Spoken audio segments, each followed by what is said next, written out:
Good morning, good afternoon, whatever time you're watching this. Thank you for watching this video, for starters. Today I decided to do a video about Ryobi. Now Ryobi has a very interesting past. They actually started as a die casting company and would do things such as certain plastics in the construction series, but they also did stuff with Hoover vacuums. Like the plastic garments outside. They would do things like that for brands like Milwaukee, AEG, Homelight, Hoover US, Craftsman, Devil Dirt, and Vax.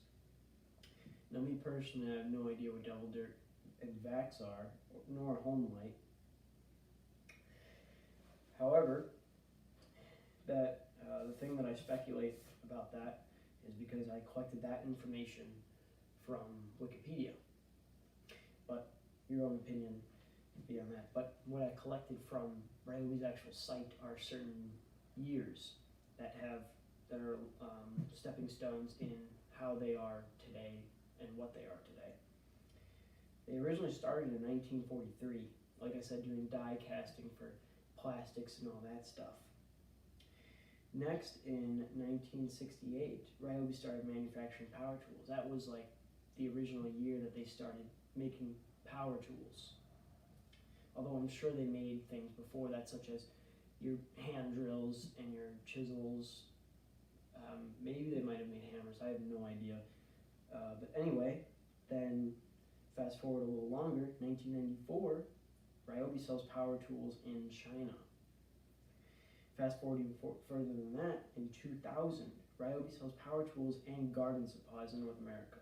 That's right, Ryobi doesn't just make drills and multi-tools and all that stuff, but they also make garden tools. I've seen battery-powered lawnmowers, leaf blowers.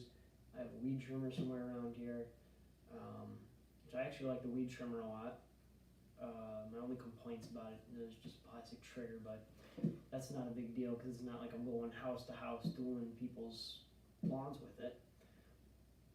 But what I'd like to talk about with Ryobi is everything that you see before you. So right here I have just a normal drill. I got an impact, battery charger, drill bit set, I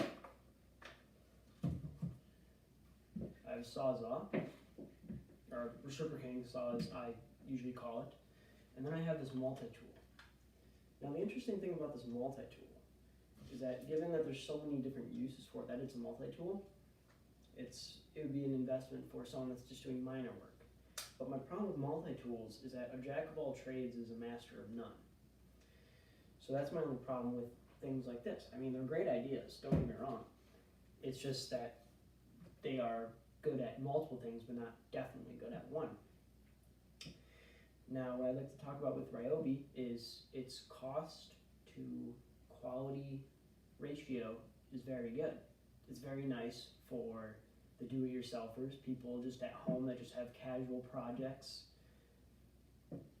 And yeah, so I'm just saying, talking about my experience with Ryobi, it's been a very, very nice experience actually. There are only certain things that I don't like, but that's only because there's just one time it happens and then you just throw a fit about it.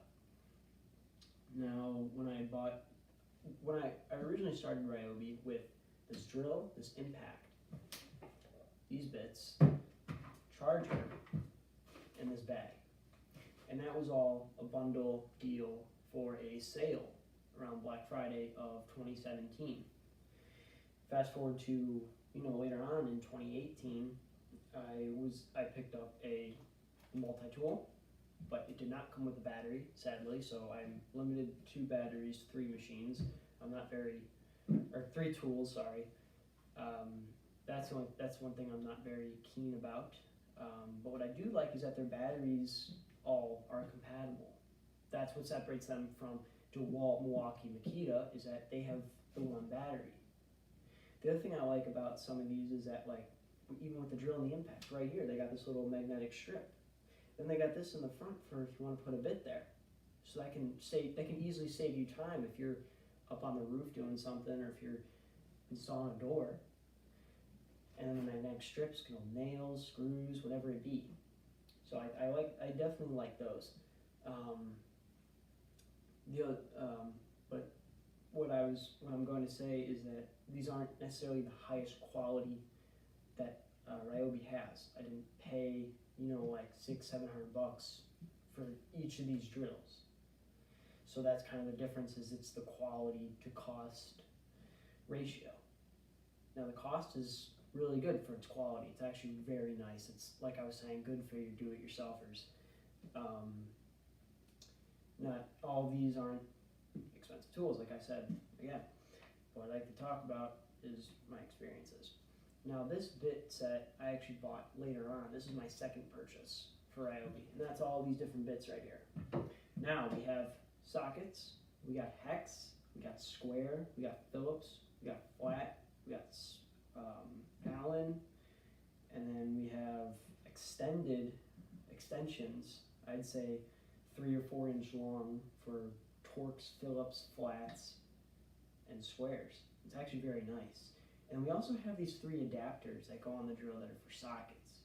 Now that's very nice, of course, but this Impact, with its battery and its capability, sadly would not be able to, do stuff automotively, such as changing a tire or something like that. It just simply will not do that. It's not made for that.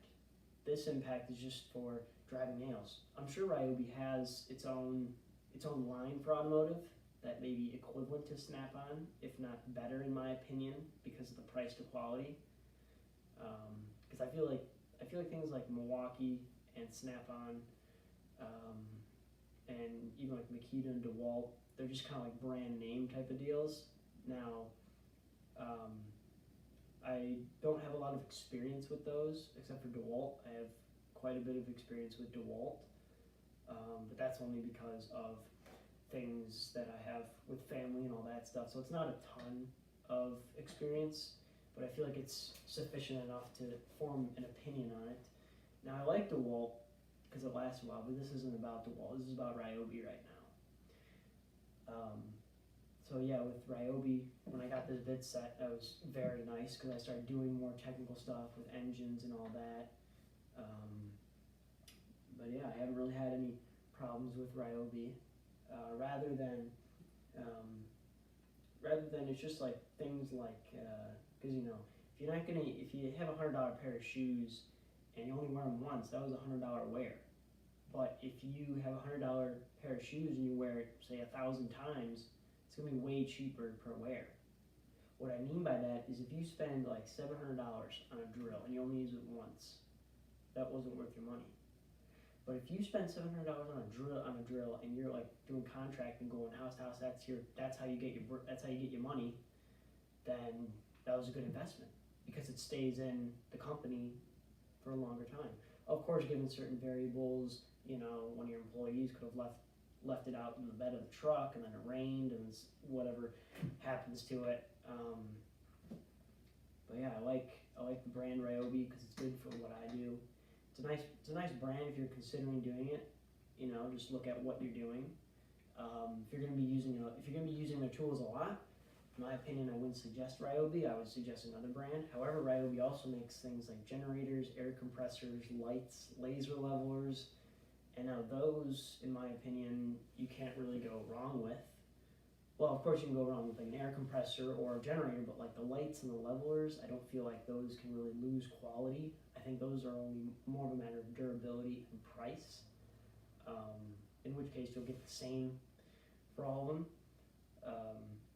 But my only issue that I've ever had with Ryobi was with this Sawzall, and the only problem with it is really, well, 2 problems. One of them is this cord is not very long, and 2, it doesn't really move around very quickly. I mean, honestly, if I was to go back and do it again, I would have just bought the battery version, so that way I wouldn't have to, find an extension cord and all that nonsense. What I like about this is the price for the quality. This is a quality reciprocating saw. Don't get me wrong. The only issue I had with it was that it doesn't have a variable speed trigger. Now, is this a huge problem? Well, it depends how you look at it. In my opinion, if you use it for multi-uses and all that stuff, this is what happens to it. This is a Milwaukee blade that I had on this Ryobi, and as you see, all the paint is ripped off and all that. Now, that's mostly my fault for just full-blown the trigger. However, as you can see, all the paint's gone, and the teeth are actually wearing down. It's becoming ineffective. I actually gotta like throw this out.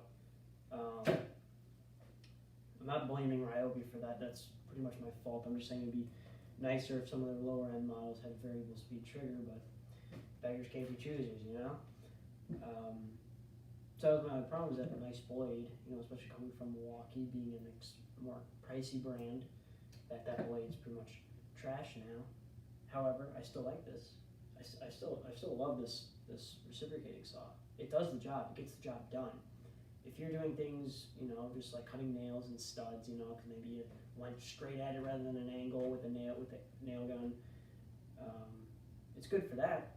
But if you're doing corners and stuff like that, you got to get kind of creative, because this top part does not rotate at all or anything. Now, of course, you have ways, you know, just like, such as, you know, just putting the blade in the other way, and then, you know, doing it like this type of deal, and then doing all that stuff. But, you know, I just feel like if they did something more, because I know they have the option on their like more higher end ones, but like I said, it's a matter of how much you're going to use it, what are you willing to spend on it, what's your budget, you know, because these tools aren't fully cheap. They're no Irwin or anything like that. Of course, Irwin has some expensive stuff, but anyway, that's besides the point. Ryobi is a good brand for the do-it-yourselfers and your small projects around the house. That was what I was trying to get across, plus a little bit of history of Ryobi. Now, of course, I'm biased towards certain things because I don't just own Ryobi. I own Craftsman, I own DeWalt, I own Milwaukee, I own Makita. You know, I got Rigid, I got other brands as well. But I'm just talking about Ryobi right now. Now, I will do other videos on my other brands of tools that I have and my own experiences. But I think I've only ever used this maybe like 3 or 4 times, and that was for cutting up plastic and then cutting up some tree branches and all that type of stuff. But it does the job. It gets the job done. So that's really all I have to say about it. The other thing that I would also consider is, because given this multi-tool didn't come with a battery, it's 2 batteries with 3 tools, and that to me, I don't know, it's kind of a different situation. But the thing I like though is that the batteries are compatible to the whole series, and they have been. So I like that. I definitely like that over, say, DeWalt or Makita or Milwaukee. Now, those are good brands and all that, but I'd say those are more your contractor brands, your people that are going to spend the money to make the money back. But as far as Ryobi goes, it's a good brand. And like I said, they also make gardening tools and all that stuff, so it's not just all this. There's plenty more tools by Ryobi. You know, next thing you know, they're probably going to be making, you know, their own like toolboxes and all that type of stuff. I mean, I'm sure they already do, and I just don't know about it, but, you know, whatever. Now, you know, if you got any opinions about, you know, say I said something wrong, you know, please correct me. If you wanted me to say something different, you know, also correct me. Because, you know, I'm sure there's a lot of things that I've missed about Ryobi and about its history and about its quality. But I'm just saying I've had a good experience with it, and that if you're going to buy it, you got to know why you're buying it and then what you're going to do with it.